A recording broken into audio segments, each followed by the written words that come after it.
Welcome everyone to the Fairy Frequency channel. I'm reading Alice in Wonderland tonight, written by Lewis Carroll and illustrated by Sir John Pennell. Tonight we're on chapter 2, which is The Pool of Tears.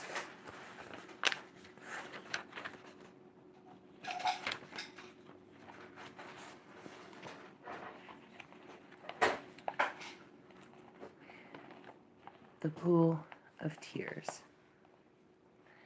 Curiouser and curiouser, cried Alice. She was so much surprised that for the moment she quite forgot how to speak good English. Now I'm opening out like the largest telescope that ever was. Goodbye, feet. For when she looked down at her feet, they seemed to be almost out of sight. They were getting so far off. Oh, my poor little feet. I wonder who will put on your shoes and stockings for you now, dears? I'm sure I shan't be able. I shall be a great deal too far off to trouble myself about you. You must manage the best way you can. But I must be kind to them, thought Alice.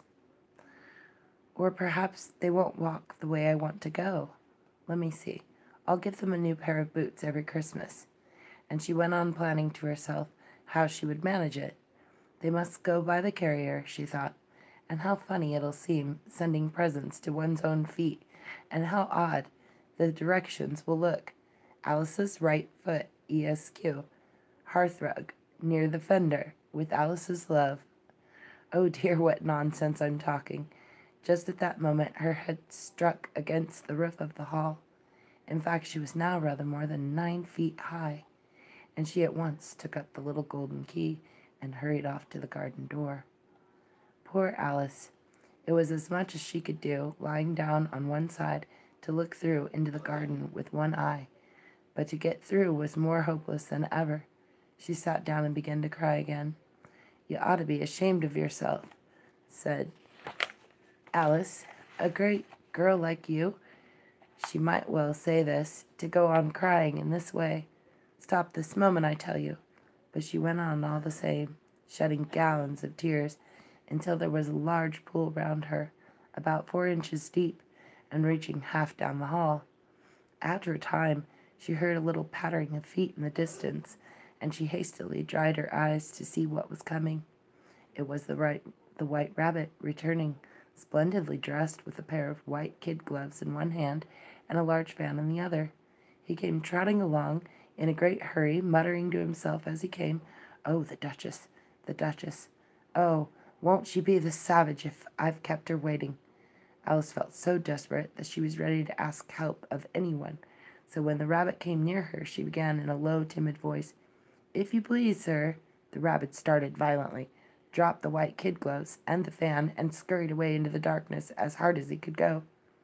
Alice took up the fan and gloves, and as the hall was very hot, she kept fanning herself all the time she went on talking. Dear, dear, how queer everything is today, and yesterday things went on just as usual.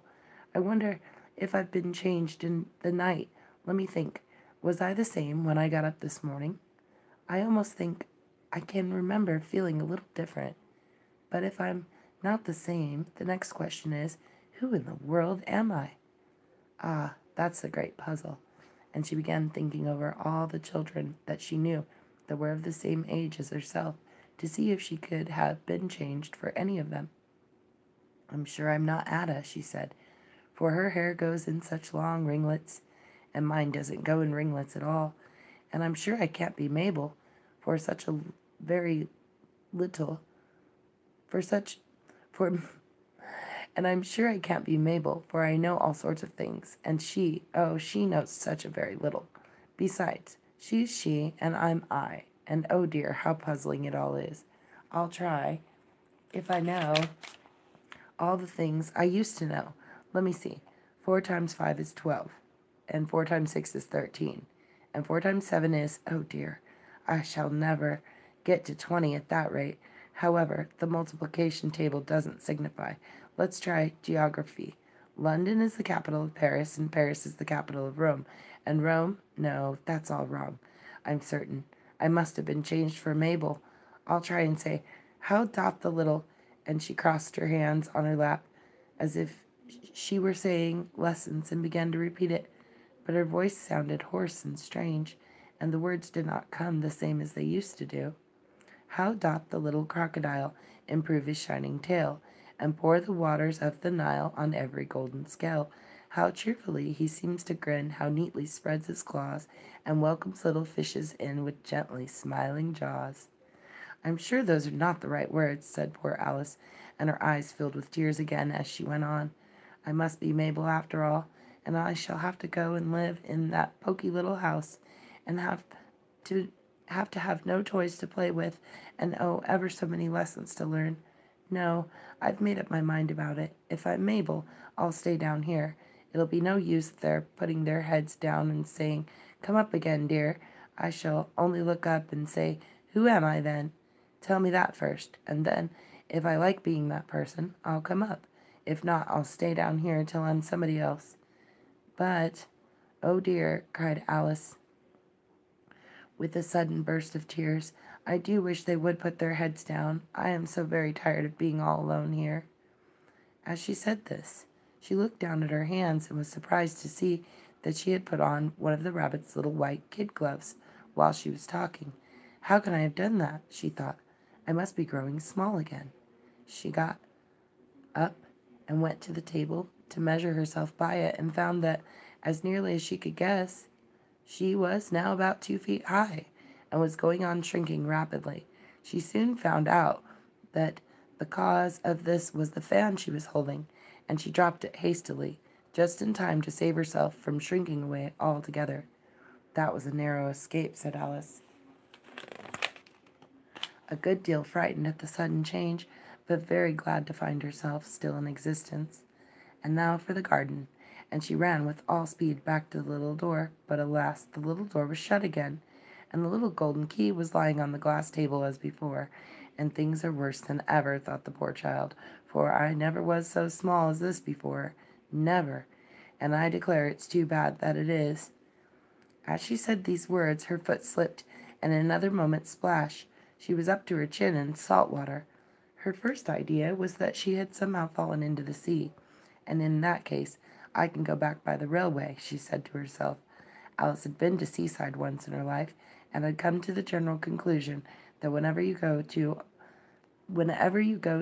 on the English coast, you'll find a number of bathing machines in the sea, some children digging in the sand with wooden spades, then a row of lodging houses, and behind them a railway station. However, she soon made out that she was in the pool of tears which she had wept when she was 9 feet high. I wish I hadn't cried so much, said Alice, as she swam about, trying to find her way out. I shall be punished for it now, I suppose, by being drowned in my own tears. That will be a queer thing, to be sure. However, everything is queer today. Just then she heard something splashing about in the pool a little way off, and she swam nearer to make out what it was. At first she thought it must be a walrus or a hippopotamus, but then she remembered how small she was now, and she soon made out that it was only a mouse that had slipped in like herself. Would it be of any use now, thought Alice, to speak to this mouse? Everything is so out of the way down here that I should think very likely it can talk. At any rate, there's no harm in trying. So she began, "Oh, mouse, do you know the way out of this pool? I'm very tired of swimming about here. Oh, mouse." Alice thought this must be the right way of speaking to a mouse. She had never done such a thing before, but she remembered having seen in her brother's Latin grammar, a mouse of a mouse to a mouse, oh mouse. The mouse looked at her rather inquisitively, and seemed to her to wink with one of its little eyes, but it said nothing. Perhaps it doesn't understand English, thought Alice. I dare say it's a French mouse, come over with William the Conqueror, for with all her knowledge of history, Alice had no very clear notion how long ago anything had happened. So she began again, "Oh, ma chat," which was the first sentence in her French lesson book.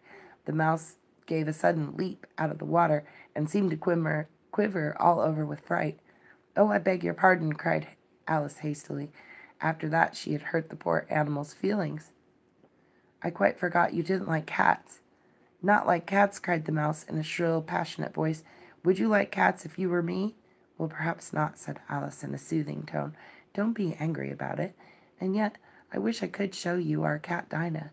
I think you'd take a fancy to cats if you could only see her.